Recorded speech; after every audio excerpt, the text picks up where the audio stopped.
voices. I'm a faculty advisor for the Tom Reed Fellows. Actually, there have been 3 bilingual MFAs, maybe even 4, I believe, who have been fellows. So our program has been very fortunate to be able to be a participant at this wonderful project. I'm here to introduce Emiliano Pérez Grovas Zapiain. He's working on a really interesting project. My father was a really wonderful payer, and he taught me how to paint. And he loved Tom Lee. In fact, he was stationed here when he was here for Bliss. And he had this big book of his photographs of his work. When I was very young, would go through this book and just loved the paintings and all the rest of it. So anyway, I'd like to welcome Emiliano. You go.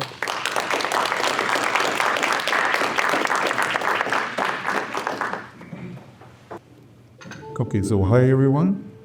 I'm Emiliano. So I'm just going to show you what I did as my project. Subiendo lens. Okay, so just please bear with me because I love playing video games, but I never play while I speak. So, and I might get distracted, so I'm going to try to speak while I play, or I might have to make some pauses during the game. So before we begin with the project itself, I just want to give you a quick introduction on why I decided to do this project. So like Carlos and Facundo, I'm not originally from El Paso, I come from Mexico City. So my first experience in getting to this place, it was strange, right? It was strange for me. So first, I had lived all my life in Mexico City. I come from a Mexican family, and you know the Mexican families can be very close, right? So I was used to having dinners every weekend. I had my then girlfriend with me in Mexico. So when I had to move, I didn't have to. When I chose to move here to El Paso, there was a moment of loneliness that I had never experienced in my life, right? So my girlfriend, she was living in another country. My best friend happened to move to another country as well at the same time. So my family were back in Mexico. And suddenly I woke up in a desert. And I think that the fact that it was a desert had a very particular effect in me. So I remember, for example, one of the first times that I was here, I was walking on Mesa at night, and I would just look at the mountains, and they would make me cry just by looking at them, correct? But it's like the landscape itself it's trying to tell you something about how you're feeling at the time. Because, at the beginning, a desert can feel like a very lonely place. Especially if you come from a big city like Mexico City, where it's crowded all the time, you hear noises everywhere, and here's a silent place, and all you can see all the time is those huge mountains that make you feel very small, and that's what I was feeling, right? So I would walk around Mesa, and I would feel like I don't matter because I can see the mountain all the time here, and it's almost like pushing me to the earth, and I couldn't really explain what I was feeling, but I knew that it had something to do with the landscape itself. So how did I start, let's say, fighting this loneliness? So I'm usually a shy guy, right? So I'm not like someone who would just call my best friend and speak for an hour on how he's doing and how he's been, because I haven't seen him for a while. Again, the same thing with my brother, for example, who's back in Mexico. And I could call him and tell him, hey, how are you? Fine, thank you. And you? Fine. So I needed to find a different way to keep connecting with my family and friends, even in distance. So the method that I found was playing video games, right? Which is very common. It's a very common technology, especially with lonely middle-aged men, I would say. And it's a way to connect. So what I started playing, I've been playing Minecraft for my whole life. Not my whole life, for the whole Minecraft lifespan. It's, if you're not familiar with the video game, it's a video game that started on 2011, I think, más o menos. And it's the most sold game in the history of anything, right? So it's sold 300 million copies. I checked last month, and there were 173 million active users. So if you like keep in mind that it's a game that's 15 years old, it's a lot of people that are still playing. So what I did is I started playing Minecraft with my brother and my best friend, right? My brother in Mexico City, my best friend is living in Spain. And I found that in this digital landscape, which is not really a place, right? But it's also, it feels like a place. Because I'm sharing, I can move and I can see where my brother's at. And we have things to do in common where we're playing the game, right? So it releases the pressure of having to be speaking all the time. I could just be quiet for half an hour and be trying to create a house, and my brother would be next to me, or my best friend would be next to me, and we would be sharing a space, even if it's not real. So I started having this. There was a point where it was probably not healthy, where I was playing like 4 to 3 hours a day, especially the first year. Then I became healthier. So I started confusing reality, not in a literal way, right? So I can tell what reality is. Where I started having dreams in Minecraft, for example. So I would think about that place a lot, and then suddenly I just thought that I wasn't alone anymore, because there was this digital place where I could share with my brother and with my best friend. So then during that first year, where I was here, I obviously started going to all the places that I could in Paso to get to know the city. So I encountered this painting by Tom Lee. This was the first interaction I had with him, called Southwest. And it really reminded me of how I was feeling for the first couple of weeks that I was in El Paso. Right, so it's just, you can see the vastness of space. It's something that's quite similar to what you can experience in El Paso. I mean, not in a literal way, right? But I knew that it's trying to tell you something about the way you are feeling, right? I didn't quite know what, but I knew that it was something that I wanted to keep exploring. So then, I saw a fellowship presentation I was very interested in, and I decided that I should try to apply as well for the Tom Lee Fellowship, right? So I thought that the best way to do it would be to explore something that I'm already familiar with, but I haven't explored in a creative way, right? That it's Minecraft. So I would play Minecraft as a means to share time and a digital space with people that I care about. But then I realized that it can be a creative output for myself.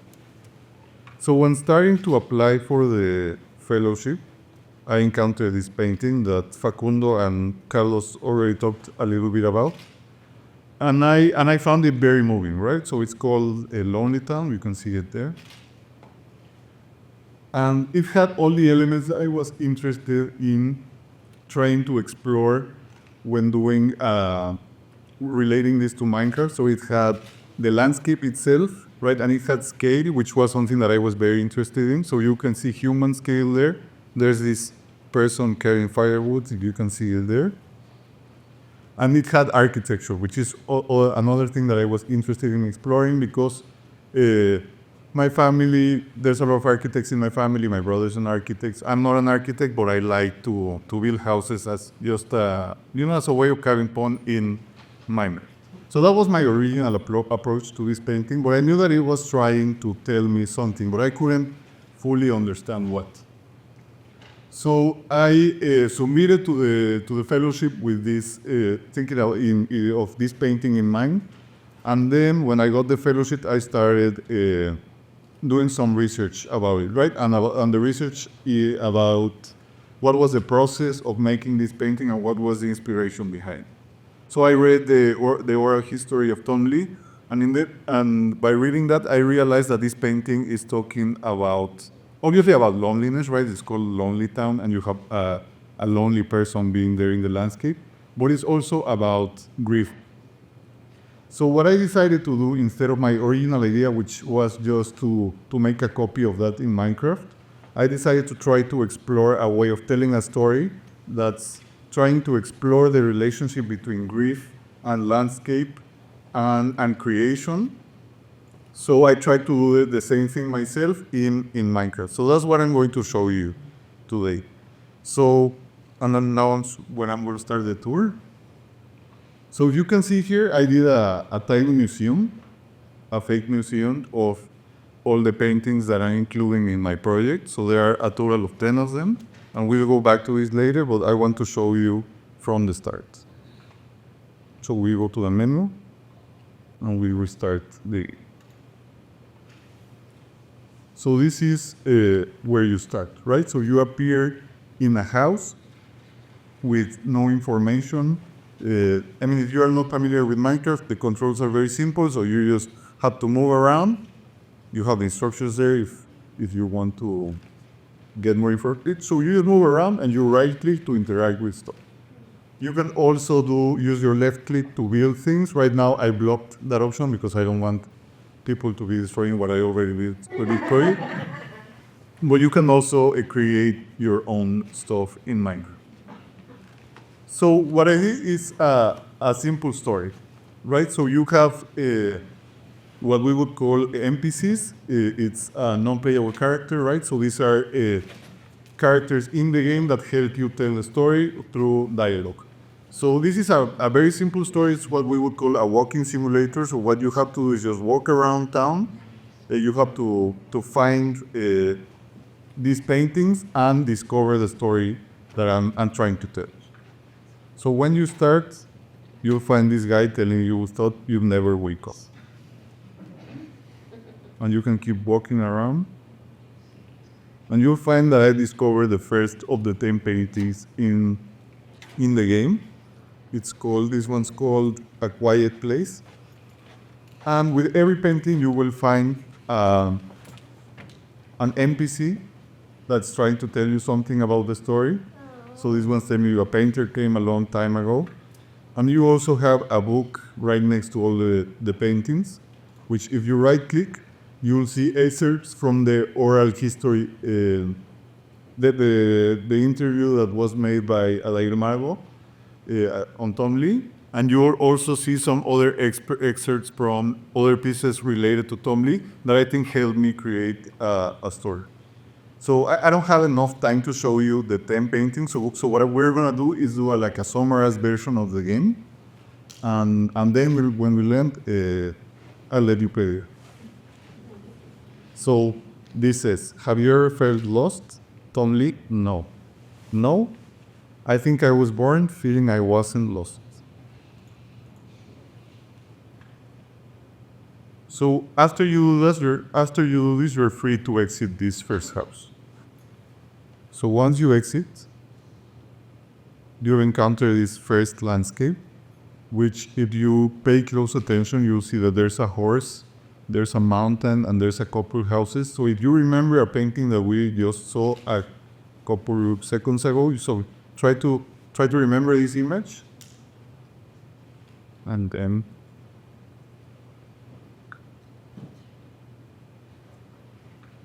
I mean, it's not as easy.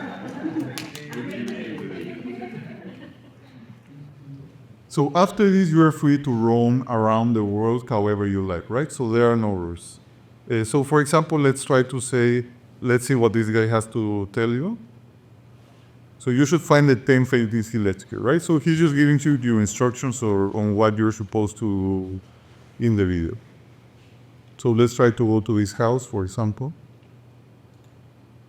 And you'll find the second painting. And in this second painting, you'll also see a person like in all of them. So he's telling you that he didn't really know the painter. And you'll find this excerpt that I think is very interesting, in which Tom Lee is talking about his inspiration. So he says, there's a recurring thing in most of my paintings, a horseman all alone riding. I don't know why that is, but that's the way the land is connected to a human being. And you know there was a school where there was sky and the earth and man. And there had to be evidence of man in order to give sky and earth its essential meaning, the meaning in the mind of man. So here he's talking about the Song Dynasty, the Chinese Song Dynasty, which, if you're familiar with them, it was they had a tradition of painting that was, landscape painting. But it was important to have the figure of human scale to give not to give contrast, to give meaning to the paintings. So that's something that was very important for Tom Lee, and I think it's important for myself as well, because it's telling you something about his poetics, right? So we can understand what he was trying to achieve with his paintings, and the fact that he has always some sort of human creation in his paintings. That's what's giving you the idea of scale, like of human acts, in contrast to the immensity of the landscape. In this case, the desert. So I thought it was kind of similar to what I had experienced in my first days in El Paso, right? So the landscape itself seems like it's trying to tell you something, and it's having a spiritual connection to you that it's not fully understandable, but if you search it through a means of art, I think you can find some answers. So after this, for example, let's try to go to this house. Let's try to go outside. If you see, there's this guy that tells you need to find 8 paintings to exit. So if I try to leave right now, it's not going to let me. So I should probably go back and try to find those 8 paintings. So while I keep walking, so what's an interesting thing about Minecraft? It's the way that it's created. So it's the size of Minecraft itself, so the map, it's 7 times larger than Earth, right? So you would finish walking around Earth earlier than you would in Minecraft. So how is this done? So for example, it would be very hard for a computer like mine to store all the information of a world that's 7 times larger than Earth. So what Minecraft does is the landscape itself, it doesn't work like a normal landscape, but it's what in video games we would call a procedural generation. So what that means is that there's an algorithm that's creating the map while you explore it. So the map is not there all the time. So once you start exploring the map, it's created through an algorithm. So for me, in some sort of way, that is a language, right? The language of math. So that's why I think that's some of the things that I think are very interesting about Minecraft, is that you're walking through a language that is being generated while you walk through it, which I think has similar connotations to the fact that the landscape is trying to tell you something. So let's try to go to his house first.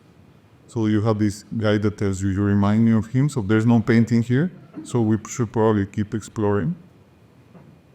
We can go to this house over here. You have this guy in the restaurants. He doesn't want you to get him. And all the houses have something to give you, right? I'm not going to show you all of them right now because I want to invite you to keep exploring the game on your own. So if you go here, you will find the 3rd painting, which is like in a tiny market. And you have this guy that's going to tell you, how do you speak about things like this? And you have this other guy that's telling you, there are certain things we don't talk about. And if you click here, you'll see this excerpt from the interview where he says, and I had enough money to build this 1-room adobe house. We had a fine time there for about a year. Then Nancy got this pain in her side, and I got her into town at night, and I took her to the hospital.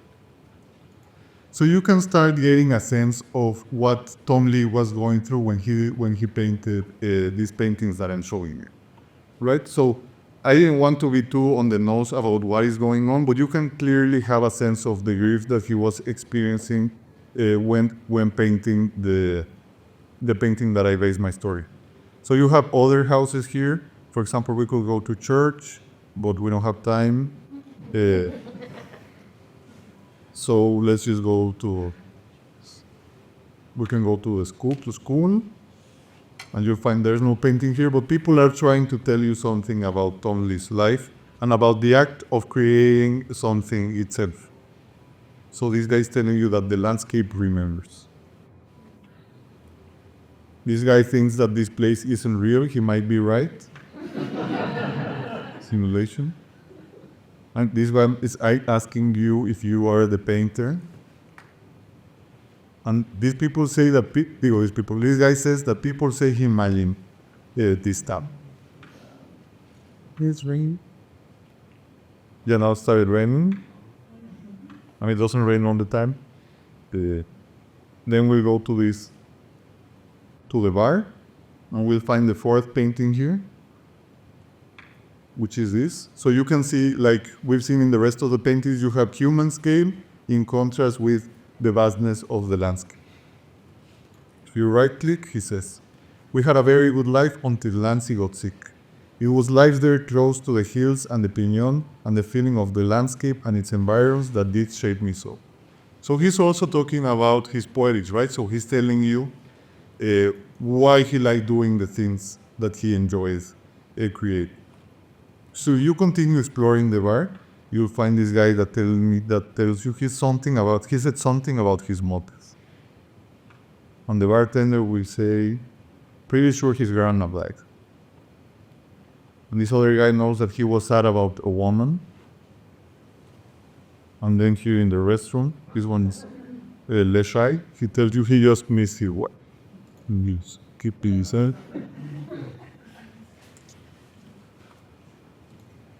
So the invitation here is for you to explore the world freely. So I thought that there was no better way of trying to explain a relationship with landscape than through creating a landscape itself. What this helped me do is to come with a non-linear narrative, right? So when you try to create a book, there's a limitation in the device itself, right? So in the physicality of the book, that limits your reading in a certain way. So you have to read the first pages and then start reading from the rest. I mean, you can try to skip pages if you want to, but it's not like a really pleasurable experience to just be hopping around pages. So what the landscape lets you do, it's more similar in that way to a museum exposition. So you can roam around freely. So that has two effects. So the first thing is that you can understand the story in a non-linear way, right? So you can read things first and other things happen later in the game. And if you play again, maybe what happened last in the game, now it's going to be the first thing that you encounter. So that has a different effect in you as a reader of the game. And it also lets you feel the landscape itself, right? Because you are exploring it, even if it's not real. So once you found the 8 paintings, you can exit through the door that we saw a couple minutes ago. So I'm going to cheat a little bit. So I'm going to exit even if we are not allowed to exit yet, because I can cheat around the game. So let's just try to go back there. And just go hacks. So if you jump, you go faster. So that's why you jump. But you don't have to jump. So far we already know that Tom Lee was experiencing some sort of grief when he did this painting. We don't exactly know what, but we know that someone died, right? So if you continue exploring the town, you realize that there's some people, some NPCs that are wondering about where do these people that died might be buried. So I hope that you intuitively will try to go to the cemetery, which you can see right there. So that's my way of cheating. So now I have 8 paintings, and I can exit. So let's go to the cemetery first because it's closer. And again, so you can feel the vastness of the landscape, right? Because you have to move through it, and that's something that a book would not let you do. I mean, at least I couldn't find a way of doing it only in a book. And I thought that Minecraft was a better way of exploring these emotions. So once you go to the top of the hill, you'll find this guy who's going to tell you the graves aren't here. And you have this guy who's crying, and he says, "Don't we all need someone?" And you'll find the 9th painting here, which I'm not going to show you because I want you to explore it on your own. And you keep exploring the cemetery. You'll find this guy that's telling you his house just follow the red mountains. So I'm guessing that's what I'm going to do. So if you pay attention, there's a mountain that looks kind of red over there. So we might as well go and check if that's where this metaphorical Tom Lee's house is at. Wait, I said.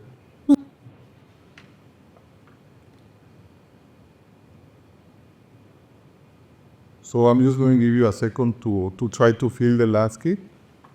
So I'll be quiet on purpose.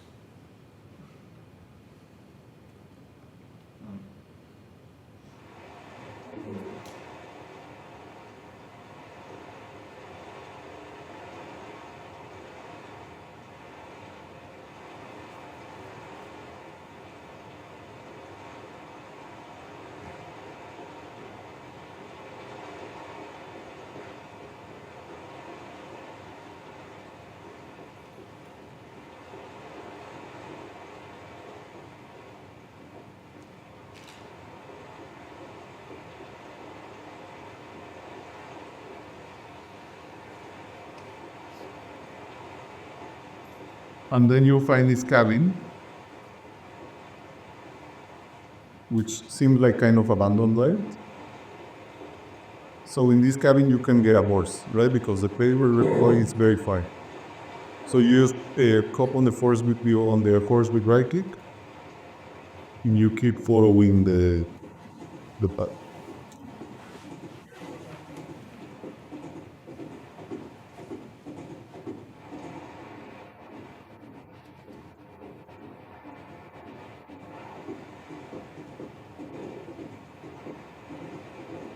So as you can see, Tom Lee lived this metaphorical Tom Lee lived very far away from the town,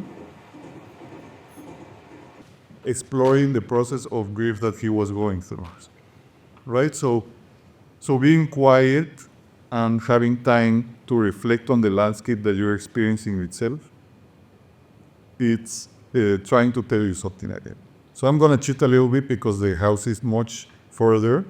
So I did a trick here that moves you closer to the house. So if you keep exploring this vast desert, eventually you'll find this house.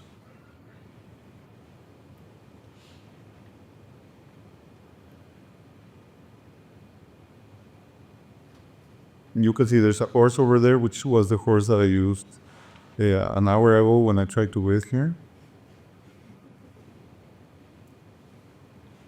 And you'll find this metaphorical house where Tom Lee lived with Nancy the year that she got sick. So you can see his bed. This is a picture taken of him the year in which he was in grief, so I thought it might be convenient to put it there. And once you go to the backyard garden, you'll see 3 gravestones. So that's his mother, who died, if you can tell, she died in 1936. You have his grandmother, who also died in 1936. And then you'll find his first wife, who also died in 1930s. So the moment of grief that he was going through was losing the 3 most important women in his life on the same year. So if you pay attention to Tom Lee's Lonely Town, it was finished in 1937, so it was right after all this, he lost all these people in his life. And you'll find just this excerpt from the interview, which says, "And so all the women in your family died in 1 year, and you say that's when you painted Lonely." And you'll find the last painting. So what I discovered in Tom Lee's exploration of this painting in particular is that he didn't really like talking about the loss of his wife. He seems like he was evading it all the time. So I mean, at least in my impression, he didn't seem like a guy who liked being conscious about all the losses that he lived through his lifetime, right? But he found a subconscious way of speaking, which was through painting itself. During the interview, you realize that he wasn't even fully aware that he was doing this painting out of grief, right? But he realizes after telling all the story that, hey, maybe I was subconsciously, I was grieving, I was in a process of mourning my family. And that's how he came up with this painting. So if you get close to the painting, you can pay attention to it. As you get closer, you will see that the town itself, it's a recreation of the painting, right? So it's not exactly the same, right? Because it's made out of blocks. But for me, it was also the process of creating this, let's call it three-dimensional painting. It took me like 3 months, in which I was also going through the loss of a person that I loved, someone in my family. I mean, it was not as bad as him, obviously. I mean, losing all 3 people in the same year must be horrible. But this was also a way for me to explore that grief through creating something. So this is the painting itself. So once you finish the game, you can go to the museum, which I showed you at the start, but technically you cannot go until you finish the game, which is, you'll find the museum here, right? The Tom Lee Institute. And it tells you that you need to finish the game first. So now that we have finished the game, we are allowed in, and you can explore the museum, and you'll find the 10 paintings that are here with the excerpts from the Tom Lee's interview. And that guy shouldn't be there, but sometimes they appear. And that's it. So I put a couple computers over there so you can play the game for yourselves. I mean, if you already own a copy of Minecraft, which, I mean, probably you don't, but you might have family who does because it's a very popular game, you can access this server, so you can have 32 players at the same time playing here. You just need the address, right? I'm going to share the address with you. It's just a couple of numbers that you need to input in your Minecraft search. So how it works, it's when you want to play Minecraft, you just go to, let's disconnect, so I show you how it works. So if you have a copy of Minecraft, how it works is you just play multiplayer, you add a server, and right here you put the address. So this is the address. I'm going to leave it for you for a while. So it's 5181-179-3643234. If you don't own a copy of Minecraft, we have installed a backup of this server in the Tom Lee Institute, so you can go there and play without an internet connection. And yeah, I think that's pretty much it. Thank you for your time.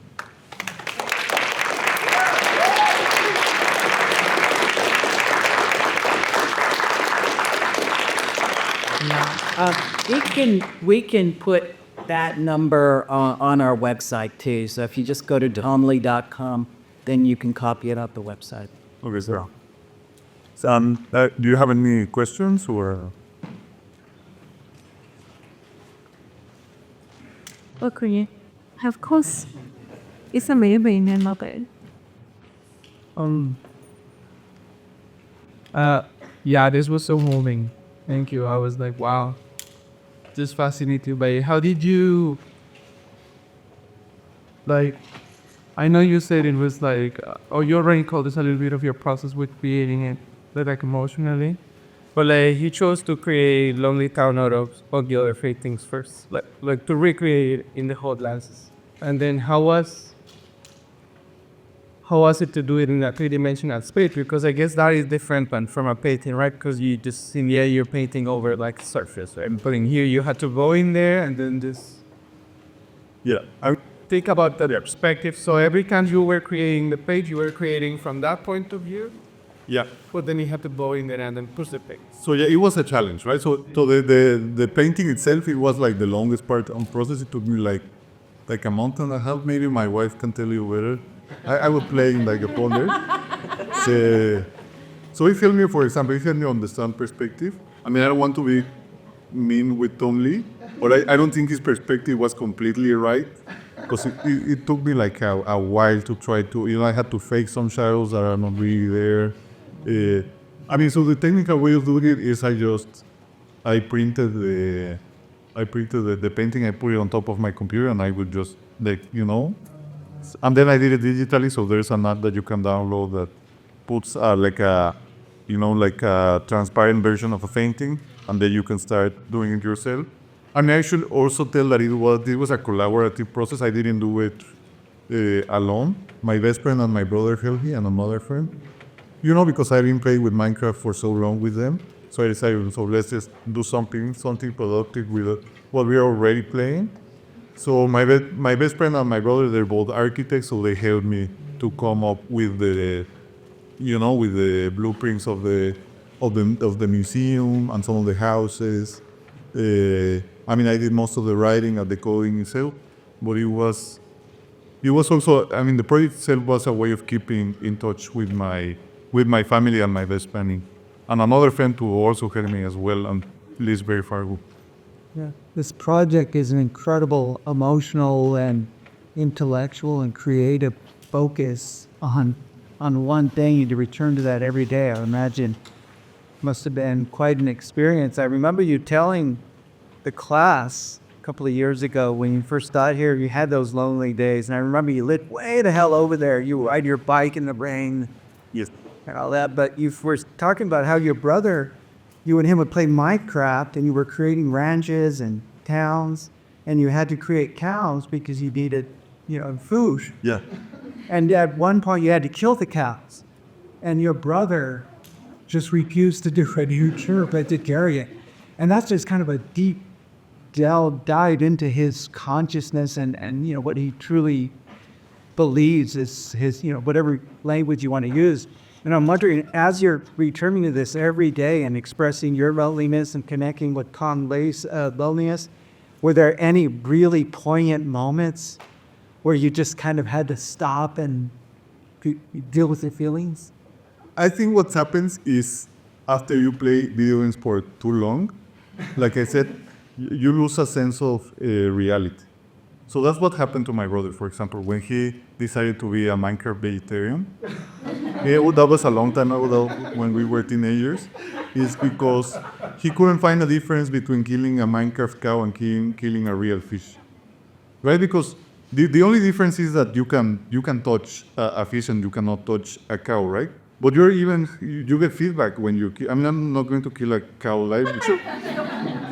A Minecraft cow, obviously, but you try to lose that sense of what is real and what is not, right? So there was, for example, a point in me, I think I'm over that already, but in which I thought that everything was a video. So I would think that we were coded here, that what I started feeling that when I would walk through the desert, I almost got a sense of that the desert was being created while I explored it, especially in the first stages of doing the map, because I invested a lot of time in the map itself. So, and then once you start mixing realities, what also you start feeling is you don't know which feelings are real and which are just part of the game, right? Because I'm obviously trying to use devices to make you feel something, and consciously you know that that's not necessarily real, right? So, for example, you know that if you put a house in the middle of nowhere, that's going to create a particular effect in whoever's watching that house. So there was sometimes a conscious decision, like a malicious decision of saying, okay, I think I want people to feel sad when they come here. But then once you start mixing that reality with the Minecraft map, what happens is that, for some moments you don't know if you were the one who decided to put the house there, or if you had to go there and you were just, a vehicle for it being created. I never had to stop playing, but I did. But I started, to play less time during the day, so I would stop dreaming about Minecraft because that's really messed me up. But yeah. Oh.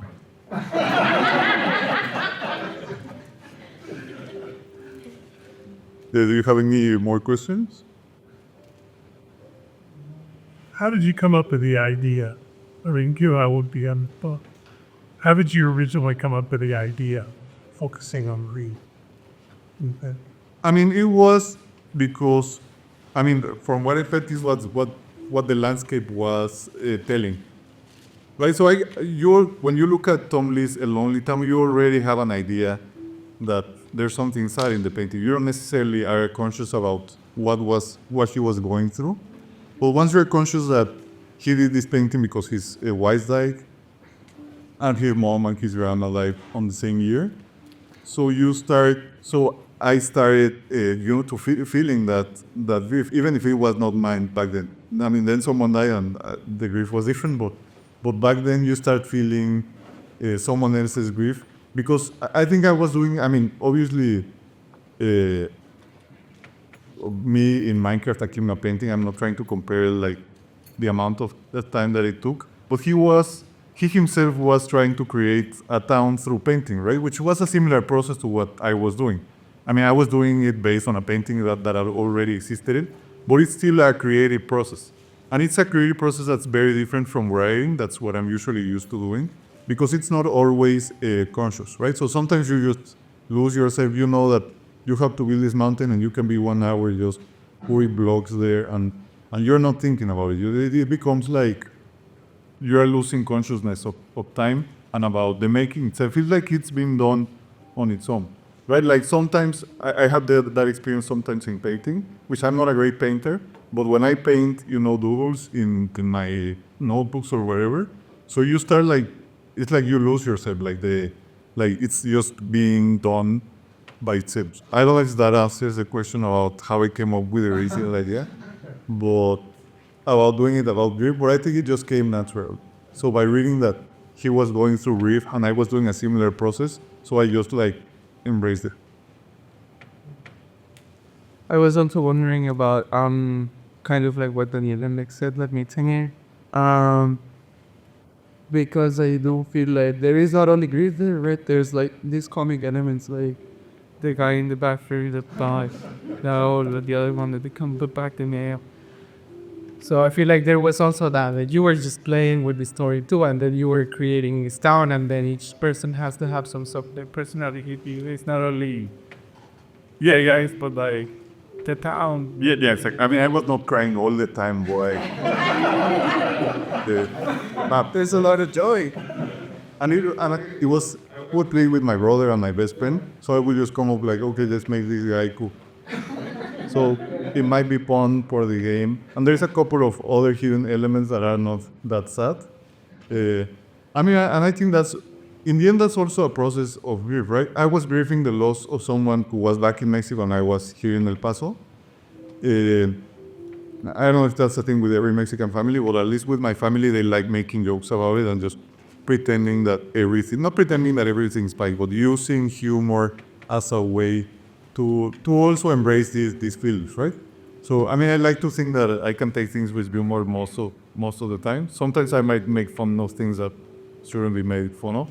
I don't think this is the case. But yeah, it was not only grief, right? The virus is about to end.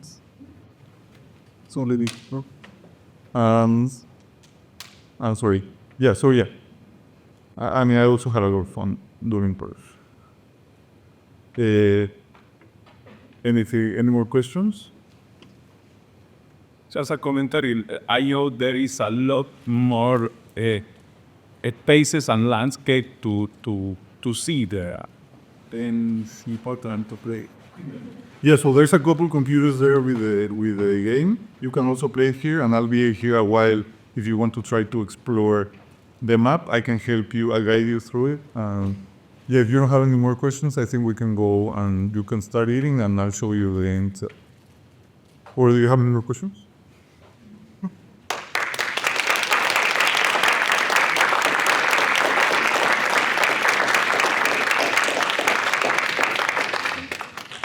Thank you very much, everyone, for coming. I think this was an extraordinary evening, don't you? Yeah.